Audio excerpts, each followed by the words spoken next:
Yo, what's up? We got more casual geographic. Mm, damn, that's some good shrimp. The candid affairs of the canine family. So I guess it's a video about dogs. So make sure you go like, subscribe, notification, and support the original video. Let's just get into it. Surprise, motherfucker. Hmm?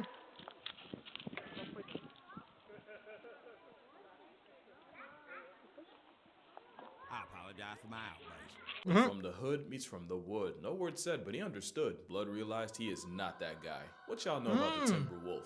Also known as the northwestern wolf of Alaska and Canada, the timber wolf is arguably the largest wolf walking the earth and at a length of up to 7 feet and a max weight of over 150 pounds. If you're expecting an unhinged husky when you see a wolf, your expectation is going to be subverted like the Titanic. Now this is a fennec fox and at an honest 3 pounds, the sand chihuahua weighs about as much as the MacBook I'm editing this on. But both fennec foxes and lupus final bosses are two ends of the canine spectrum, and today I'm going to try to talk about every canine-coded creature out there. But before I do, I should probably address something.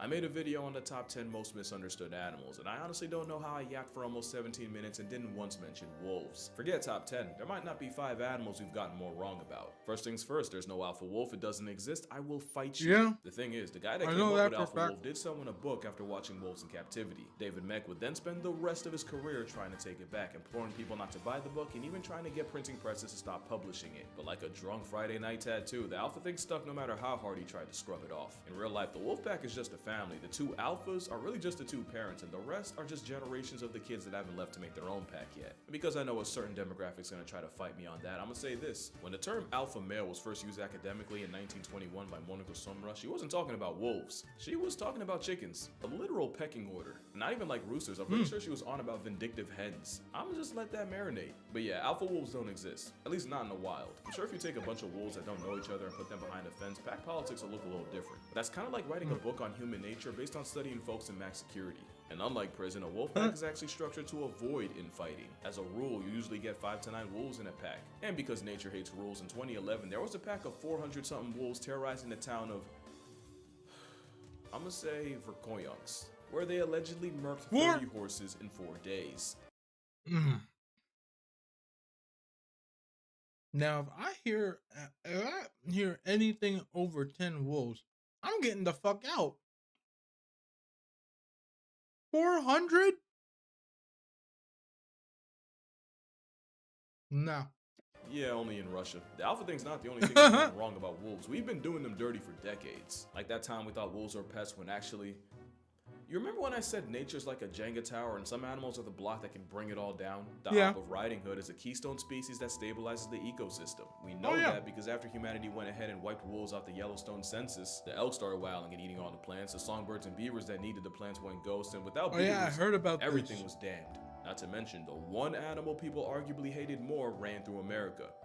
But we'll get to that. All that, and wolves actually kill less than 1% of livestock, and that was the whole reason we went ahead and played God in the first place. There's more too, like the fact that wolves are actually scared shitless of people, to the point where they'll avoid buildings, roads, and even the sound of a snowmobile can stress them. Big bad wolf has only killed less than 40 people in North America, and about 30 of those happened before the 1900s. Meanwhile, this shit was last year. There's also little fake facts that personally grind my gears, like wolves don't howl at the moon. They howl mostly to communicate. They face the moon because unless you're rallying earthworms, if you're making an announcement, you're probably facing up. They also howl to mark their territory, and sometimes they just do it for pack bonding. That's so cool. Thank you. Aw, that's cute. And then you got Tumblr's contribution. No, actually the opposite. It's the leaders of the pack, you know, the parents that, lead. And unless you're Norman Bates Jr., you wouldn't put your crippled grandmother in front to deal with all the unbroken snow. And I don't know what to say about this except Hollywood and Wattpad have ruined the way some of y'all think about wolves. Into the Omegaverse as Pope. But yeah, wolves might be the most maligned animal out there. But I will say their PR has gotten way better. Meanwhile, coyotes have been catching more smoke than hot dogs in July. Wolves hate coyotes off principle. Eagles and crows hate them because they fight for the same scraps. Trauma donkeys don't rock with anything canine. Ew. And a coyote can breathe and earn a cougar's wrath. Why did that donkey just... The same scraps. Trauma donkeys don't rock with any... Yo, that donkey was... Nah, that nigga was done. He picked that little nigga up and said, I don't know who the fuck you are.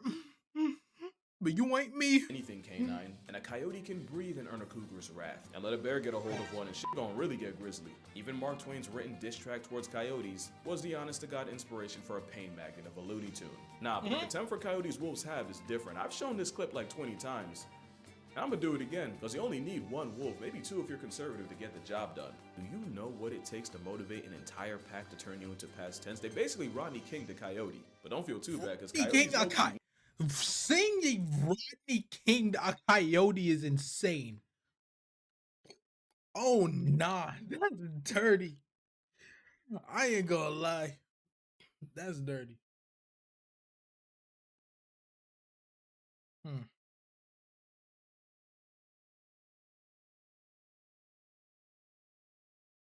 Yeah. won in the end.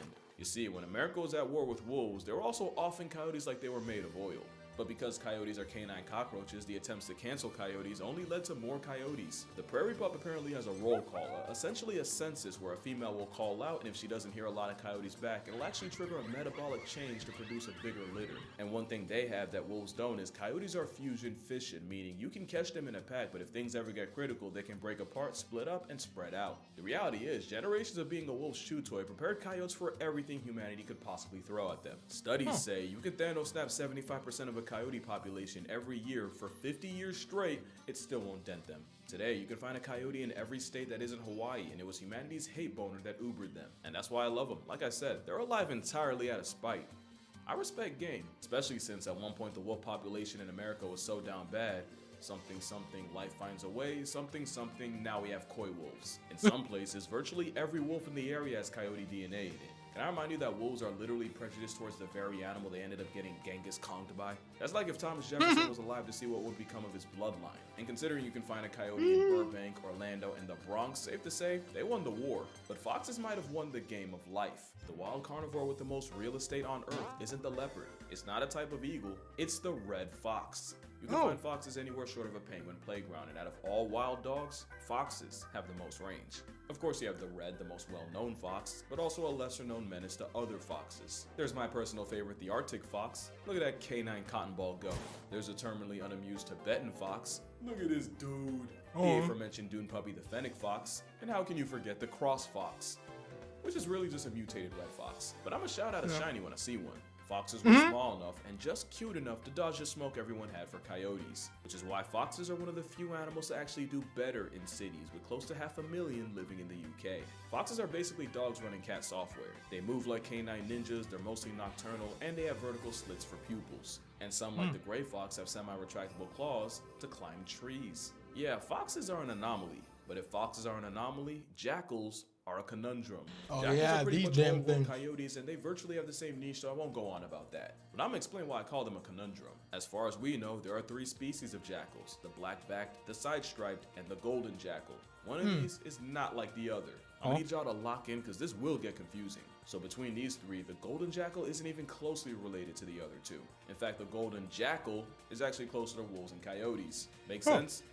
I hope so, because it only gets more confusing. Okay, so golden jackals are found in Africa and Eurasia, and for a while we assumed they were the same species, but you know what they say about assuming. Turns out the golden jackal of Eurasia diverged from the wolf-coyote common ancestor 1.9 million years ago. The African variety followed suit 1.3 million years in the past. So not only are there about 600,000 years of separation, African jackals are that much closer to wolves, so much that it was never a jackal at all. So now we say Africa has a golden wolf. So recap: 3 types of jackals, 2 types of golden jackals. Golden How jackals is it? aren't close. Wait, what? But he just said it was closely related to the wolf. So how is it not a wolf? Or how is it not a jackal? Or a wolf? What the fuck, nigga? The other jackals, one of the 2 types of golden jackals, is actually more related to wolves, Like, and the other is an actual wolf. I hate being Also, this has confused. nothing to do with anything, but I just wanted to add that jackals took a cue from coyotes. Something, something, Jurassic Bark, something, something, we have jackal-dog hybrids. One man bred a jackal dog to sniff out airport explosives. Why? Why didn't I think of that? Next are Oh dingoes. no, that was smart. Dingoes are weird. No, like literally, they're really forgot weird those for were a real dog. animals. Dingoes are freakishly flexible and can turn their heads 180 degrees. They have wrists that can rotate like ours to the point where Houdini can unlatch gates and even turn doorknobs. They can climb trees. Because of course they can. By the way, don't look up dingo tree, you will regret it. They're the top land predator of Australia, and they have the widest jaws of any canine. Wonder where they got that from. Dingoes also have no body odor and are the main reason of. What did that say? Wonder. Ironically, dingoes pretty much filled in the role the thylacine left behind. Wonder where they got that from. Dingoes also have no body odor and are the main reason a prison steroid bunny chooses waterboarding as a defense tactic. You'd expect a dog molded by Australia to be built different. The only thing stranger is where exactly they came from. Some say dingoes are pet dogs that saw Australia as free real estate, and others, they swear dingoes have been here for 10,000 plus years. What the fuck? But after a whole lot of debating, seems like we finally come to a consensus. Dingoes were more than likely airdropped by sea-traveling humans from the islands of Southeast Asia and China some 5,000 years ago, where they stayed isolated from anything canine until European settlers pulled up much later. Before that, dingoes had this relationship with indigenous Australians. Not exactly like pets, but they were chill with each other.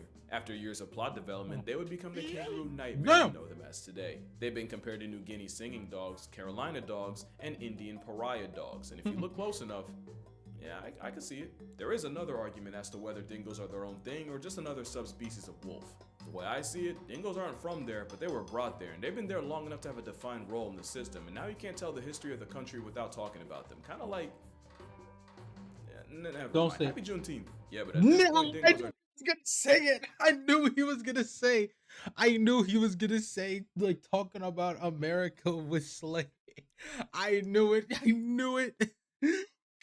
Definitely their own thing, which makes people wanting them dead crazy. Basically, dingoes took a page from coyotes and jackals and got busy with the feral dogs around them. Problem is, some people use that as a loophole to justify murking dingoes on sight, since they could be like, oh, it's a hybrid, so it's not pure, so it's not protected. But contrary to popular belief, pure dingoes come in many colors, and most dingoes tested came back as pure. The way I see it, dingoes earned their spot at the Australian lunch table, even if one really did eat her baby. That's not a joke. A lot of y'all owe this woman an apology. So most canines are obviously social, and like I said, coyotes go with whatever's most convenient. But there's one dog that weaponizes the power of friendship better than arguably any other animal. And that is, of course, the African wild dog.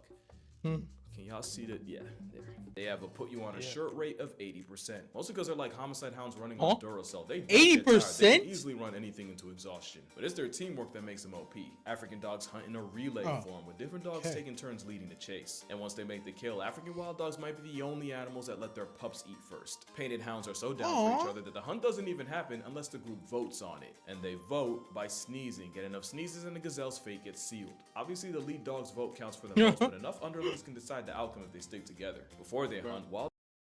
Imagine, like, like dead ass. Hold up, I gotta open my window a bit. So, like, imagine you a gazelle, and you just like, yo, I don't know if they about to hunt us or not. Nah, and there's just like 7 of them, and there's like 7, so they need what, 4 sneezes? He's just like, achoo, achoo, achoo. You're like, oh, guys, I think we're achoo. Like, waiting on that last sneeze, and they saw it would be crazy. Wild dogs have these ceremonies they do as a ritual that's pretty much a predatory pep rally. Their bond is so strong that there have been reports of rescued wild dogs getting so depressed from the separation from their pack that the grief literally kills them. And if a pup ever goes missing, the pack will put everything to the side and spend days looking for it. The loyalty of the African wild dog has no equal. Really? It might have a close second. Dholes are the forgotten wild dogs of Asia, both literally because they're related, but also because they too get carried by numbers. They usually hunt light work like deer, boars, and rodents. The family foxes have been recorded bringing down buffalo, gars, and there's even one case of D-holes apparently erasing a young elephant. The dog, though bigger than a border collie, has even shifted tigers and jumped leopards. You can't pull that off without some world-class communication, and communication is what dholes do best.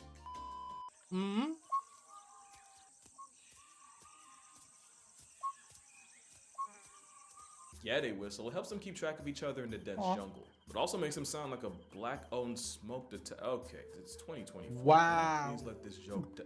They'll also pee while doing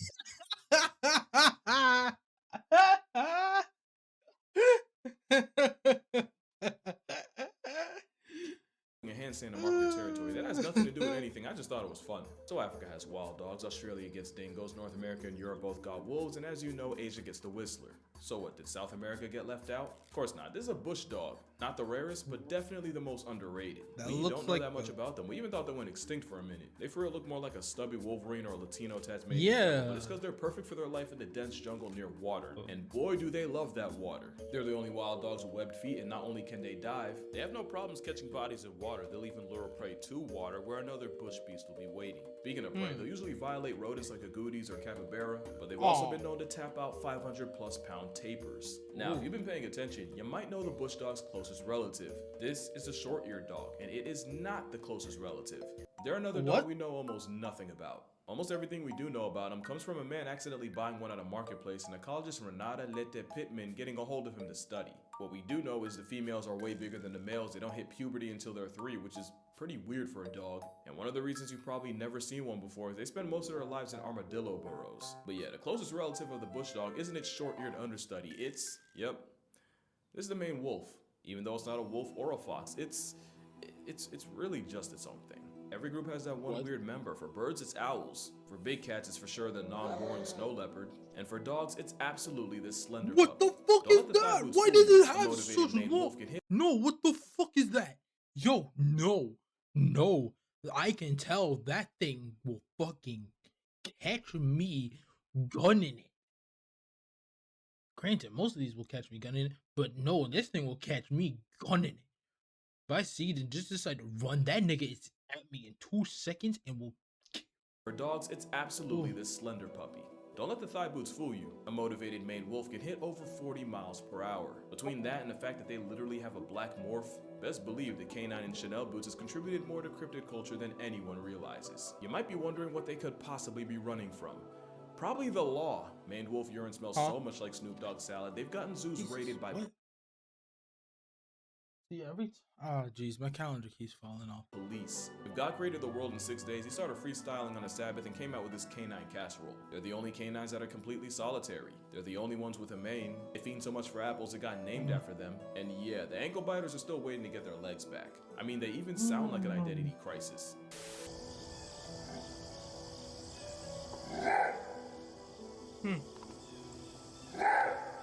I wouldn't expect a skunk-scented, vertically gifted, apple-eating Waluigi hyena to sound any different. Wow. I never would have guessed what they sounded like.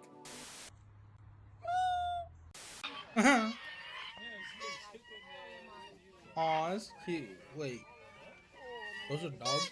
Don't be confused, it may be raccoon-coated, but it's closer to a fox in face paint. The raccoon dog, also known as a tanuki, is proof that once again, same test, similar solution, homie, you know it's convergent evolution. They also inspired the Baka Danuki, a supernatural creature in Japanese mythology known for shape-shifting, and for other things I can't talk about. In real life, raccoon dogs are the only canines that hibernate, which is fitting because they might have caused the entire planet to hibernate in 2020, allegedly. What? Also, Tom Nook the Tanuki. Anyway, only 2 zoos in America have raccoon dogs, so if you want to see them IRL, you're kinda out of luck. But at least they're not endangered. Not like the last canine here. The Ethiopian wolf isn't just Africa's most limited carnivore, it's the rarest canine on Earth with less than 500 in stock. The thing with them is they're really good at living off the rodents living in the Afro Mountains. They've even learned to hunt near grass-eating geladas for better results. But Ethiopian wolves are also specialists, which means they can really only function in one place. So you're actually looking at the panda of dogs, except they're actually 3 times rarer, with habitat loss, getting smoked by farmers, and overgrazing from competing cattle not exactly helping them out. They're actually pretty cool if you get to watch a couple videos of them, but if we don't get our shit together soon, videos are gonna be all we have. And even though they're not technically hanging by a thread, wolves are still getting done dirty. They're still seen as pests in a lot of places and often murked on sight. Or you got wolf dogs bought to be a flex, only to be predictably thrown to the streets. It's a good thing we got places like the Howling Woods Farm in New Jersey. It's a sanctuary for wolf dogs that were abandoned only to be given a second chance at life. That absolute unit, his name's Orion. They all have different combinations of wolf with different personalities. Some are 30, 40% wolf, some are up to 95. As you can see, I don't discriminate. Even Sirius the tripod got a lot of love. Don't tell the others, but she's my favorite. I really feel like if we had more places like this, wolves would be so much better just off the PR. And it's not just wolves, Howling Woods has coyote dogs too, although you can't really go in with them. This isn't sponsored, by the way. They're not paying me or anything. I just really believe in what they're doing, and if you do too, the link to donate to their sanctuary will be in the description. I'll be personally pledging a decent amount. But that's gonna do it for this video. Make sure you drink water, tell your father you appreciate him, mom too, I ain't forget about y'all. Make sure you spread the word, the wolf word, and I'ma see y'all In the next one, Man, hold on. This.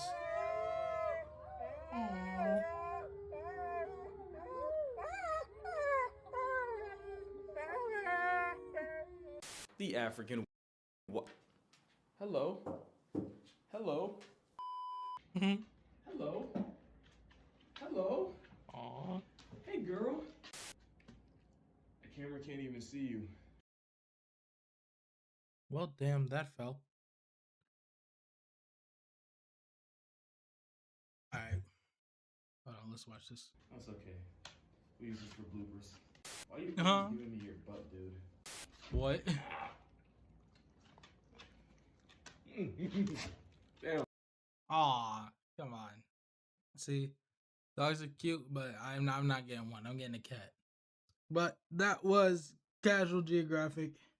Go support the original vid. Like this vid. Subscribe. Turn on notifications. Follow my socials. I gotta go put my calendar back up on the wall. Like if y'all couldn't see, it fell. I'll probably edit it or something. I don't know. Fuck. Have a good day. Have a good day. Shout out to me, I've been up. Come from the crack as of lately, I'm telling them duck. Head to the party, I'm grabbing a cup. What's in my drink has been getting them stuck. I've been here for the moment, they gone for the next, and that shorty gon' slide. But I only one neck up inside of the crib, and I'm holding the ticket. They kick down the doors, better know I'm a vet.